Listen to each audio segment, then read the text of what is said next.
Top quality और consistent performance के लिए सिर्फ सिल्वर पंप नाम याद रखना।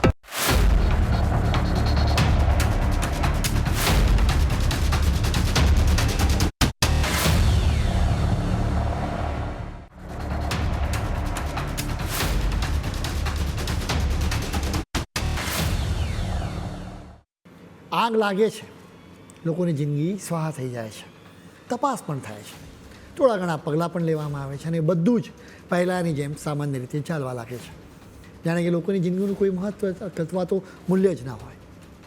લોકોની જિંદગીની સાથે રમત રમનારાઓને મૃત્યુદંડની સજા થવી જોઈએ. અત્યારે દેશના લોકોને ગોવાની ક્લબમાં લાગેલી આગ દઝાડી રહી છે. લોકોના મનમાં ભડભડતા સવાલો પ્રગટાવી રહી છે. આ ક્લબમાં શનિવારે રાત્રે આગ લાગી હતી, જેમાં 25 લોકોએ જીવ ગુમાવ્યા હતા. હવે સવાલ એ છે કે આગ કેવી રીતે લાગી હતી. તપાસ અધિકારીઓએ હવે ફોડ પાડીને કહ્યું છે કે ભયાનક ઇલેક્ટ્રિક ફટાકડાઓના લીધે આ આગ લાગી હતી. આ ઇલેક્ટ્રિક ફટાકડાઓને ગેરકાયદે ખરીદવામાં આવ્યા હતા. અધિકારીઓએ કહ્યું કે પાયરોગન્સના લીધે આગ લાગી હોય એવી શક્યતાઓ વધારે છે. પાયરોગન્સ એક ઇલેક્ટ્રિક ગન છે જેનું ટ્રિગર પ્રેસ કરતાં જ ફાયર થાય છે, એટલે કે આતિશબાજી થાય.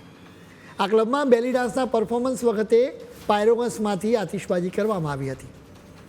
એ આગ છતને અડી. આ ક્લબની છત બાંબુ અને ફાઇબર જેવા મટીરિયલ્સની બનેલી હતી, એટલે જ તરત જ એમાં આગ લાગી હતી. તરત જ આગ ચારે તરફ ફેલાઈ ગઈ, જેના લીધે 300 ચોરસ મીટરની આ ક્લબમાં લોકો ફસાઈ ગયા. એક તરફ ખૂબ જ ઝડપથી આગ પકડે એવી છત હતી, બીજી બાજુ આલ્કોહોલ પણ સ્ટોર કરવામાં આવ્યો હતો. અહીં ફાયર સેફ્ટીના નિયમની ધરાર અવગણના કરવામાં આવી હતી. એ સમયે આ ક્લબમાં લગભગ 200 લોકો હતા. તેમને બહાર નીકળવા માટે પૂરતી જગ્યા જ મળી નહોતી. દિલ્હીમાં રહેતા સૌરભ અને ગૌરવ લુથરા આ ક્લબના માલિકો છે. તેમની ક્લબમાં આગ લાગવાનું શરૂ થયા અને 90 મિનિટમાં જ તેઓ ભારત છોડીને ભાગી ગયા હતા. ગુરુવારે વહેલી સવારે થાઇલેન્ડમાં તેમની અટકાયત કરવામાં આવી હતી. ગોવાના મુખ્યમંત્રી પ્રમોદ સાવંતે કન્ફર્મ કર્યું છે કે ગોવા પોલીસ અને સીબીઆઈની જોઈન્ટ ઇન્વેસ્ટિગેશન ટીમ ટૂંક જ સમયમાં થાઇલેન્ડ જશે. ત્યાંથી આ લુથરા બંધુઓને ભારત લવાશે. અહીં તેમની વિરુદ્ધ કેસ પણ ચાલશે.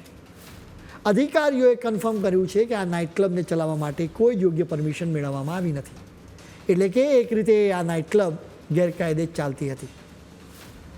પોલીસ અને હવે ગ્રામ પંચાયતના અધિકારીઓની સંડોવણીની તપાસ થઈ રહી છે. આ અધિકારીઓએ આ નાઇટ ક્લબને ટ્રેડ લાયસન્સ આપી દીધું હતું. ગોવાની સરકાર હવે સફાળી જાગી છે. જુદા જુદા ક્લબની ફાયર સેફ્ટીની ચકાસણી કરવામાં આવી રહી છે. ગોવાની આગની ચર્ચા હજી પૂરી નથી થઈ, ત્યાં જ ભુવનેશ્વરના એક બારમાં શુક્રવારે સવારે વિકરાળ આગ લાગી. બિલ્ડિંગની છત પરથી નીકળતો ધુમાડો છેક દૂરથી જોવા મળ્યો હતો. ફાયર ફાઇટર્સ સમયસર આગને કંટ્રોલ કરી શક્યા હતા. આ બાર એક ગીચ વિસ્તારમાં હતો, એટલા માટે જ બારની આસપાસની બિલ્ડિંગમાં આગ ફેલાઈ જવાનું જોખમ હતું. હજુ સુધી સ્પષ્ટ થઈ શક્યું નથી કે શોર્ટ સર્કિટ કે બીજા કોઈ કારણસર આગ લાગી હતી. આપણે ત્યાં કહેવત છે કે આગ લાગે ત્યારે કૂવો ખોદવાનો. સવાલ એ છે કે શું આપણે આ કહેવતને સાચી પાડતા નથી?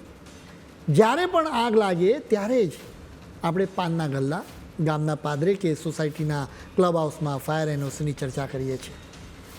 શું તમે તમારા સંતાનોની સ્કૂલમાં ક્યારે સવાલ પૂછ્યો છે કે ફાયર એનઓસી છે કે નહીં? શું તમે તમારા એપાર્ટમેન્ટમાં એના માટે તસ્દી લીધી છે ખરી? વળી વહીવટીતંત્ર પણ આગ લાગે ત્યારે જ કૂવો ખોદે છે. કોઈ મોટી દુર્ઘટના થાય એટલે તરત જ લોકોનો ગુસ્સો શાંત કરવા માટે તપાસ પંચ રચાય. હાઈકોર્ટમાં જસ્ટિસ દ્વારા પણ આક્રોશ વ્યક્ત થઈ જાય. દર વખતે એમ લાગે કે હવે આખું રાજ્ય કંઈક પાઠ ભણશે. આ છેલ્લી દુર્ઘટના હશે એમ લાગે. થોડોક સમય વીતે ફરી પરિસ્થિતિ યથાવત થઈ જાય છે. દુર્ઘટના માટે જવાબદાર લોકો પણ મુક્ત થઈ જાય છે. સવાલ એ છે કે શું મોતનો ખેલ ખેલનારાઓને પણ મોતની સજા ન મળવી જોઈએ? અમે આમ તો મૃત્યુદંડની તરફેણમાં નથી, પરંતુ જો માસૂમ નિર્દોષો જીવતા જીવ લાપરવાહી કે લાલચની આગમાં હોમાઈ જાય તો અમારું લોહી ઉકળી જાય છે, નસે નસમાંથી લાવા વહે છે. શું તમને આવી કોઈ લાગણી થતી નથી? આવી દુર્ઘટનાના મૂળમાં મૂલ્યોનો નાશ અને લાલચ જવાબદાર છે, જેનો તમારે વિરોધ કરવો જોઈએ.